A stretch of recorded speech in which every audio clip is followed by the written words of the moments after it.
Hi everyone and welcome to a new Path of Exile video. I'm Koshido and today I'm gonna talk a little bit about my early impression of the Sentinel mechanic. First of all, it's very rewarding, you should be interacting every time. Be careful because the empowered monster can be very strong, especially if you empower the wrong monsters. For example, I'm running a strategy based on Blight and Harvest and I don't really want to empower Harvest monster or Blight monster. For now, my favorite Sentinel is the red one, is in my opinion the strongest one. After that, there is the blue one. The blue one is just like a one shot. So you want to use it when there is a big pack or maybe after some strong boxes. The next one, the yellow one, is okay, but is empowering only rare monsters or unique. If you use it improperly and you empower an essence monster, it can be very scary. Also, map bosses can be very scary, and for now, for this early league, I don't think we have the power to use the yellow one properly. Let's talk about how you can make some currency with Sentinels. I'm gonna leave in the description a Grimrose video where he talks about his impression of the league, and there is a lot of detailed information in there. So if you want, go check it out. Let's start with the controller here. I still have some point missing, and that's because I did a lot of heist before reaching maps. My strategy revolves around the red and the blue one. I've tried a little bit the yellow one, but it takes too time to kill the empowered bosses. So I'd rather invest on the red and blue one and do things quicker. You have to imagine three sections here. The left one is for the yellow sentinel, the middle one is for the red, and the right one is for the blue. We are going to invest a lot in the middle one and some in the blue one. Here I think there are most of the nodes are pretty much mandatory. There are a few nodes you can customize based on your needs.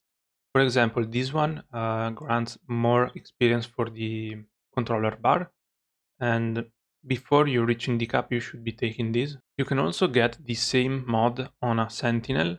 So eventually if you find this mod here, you can use this sentinel till you reach the cap here. Next, you can take this for 2 point. I don't think it's worth because with this, when you enter the map, you pop the red sentinel and basically it lasts for the whole map. The problem is that he's empowering harvest and blight monsters for me, and this is not optimal. For 2 point, I prefer to invest them somewhere else. Next, you can take those two nodes to get more power cores. I'm gonna explain a little bit how they work. Then we have this node right here to get magic and rare rarity sentinels.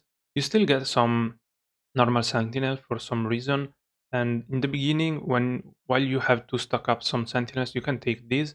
Later when you're doing red maps you should be have plenty of sentinels. You can spec out this node right here. And lastly we have this node here for when you have pretty good sentinels. For example, the currency one, you want to take this node here before you use the sentinel. Let's talk about the sentinels. There are 5 base type and 2 you want to skip. I don't have red and blue ones to show you, but I can show you the yellow one. For example, the cobalt and the bronze one are the 2 base you want to avoid. For example, here we have 1 enemy empowers versus 3 enemies empowers. So you just skip the cobalt and the bronze one and you should be good.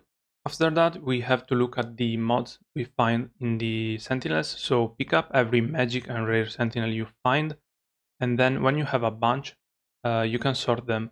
Grimro in his video have some text you can use in the search bar to filter out the good sentinels. So let me bring it up. Basically, you want to find all the sentinels with reward and put them aside. Then this is for the reward type. You can mix this with your likings. For example, if for some reason you want to farm gems or essences with the sentinel, you can remove these. These are the mods you want to avoid because they are not really worth.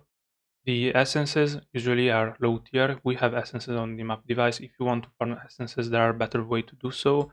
And the same things apply for the rest. And so we are going to remove the sentinel with these kind of modifiers. Next, we have increased chance to add. This is a good mod, is a more reward, but by himself it doesn't mean anything. We want it with good base reward type. So if we have any sentinel with increased chance to add reward and without good reward types, we can remove it. And lastly, as I mentioned earlier, there is the bronze and cobalt base type, which are very bad.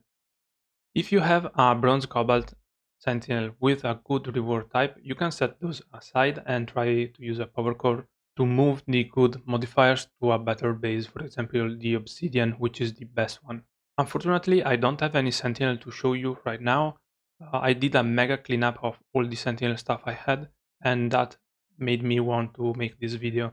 So if you want, I can make a short in a little bit when I have again full stash of sentinels to show you the process of filtering everything. And that's it for the video. Thank you very much for watching. Leave a like if you enjoyed the video, subscribe if you want more content like this, and remember, stay safe, Exile.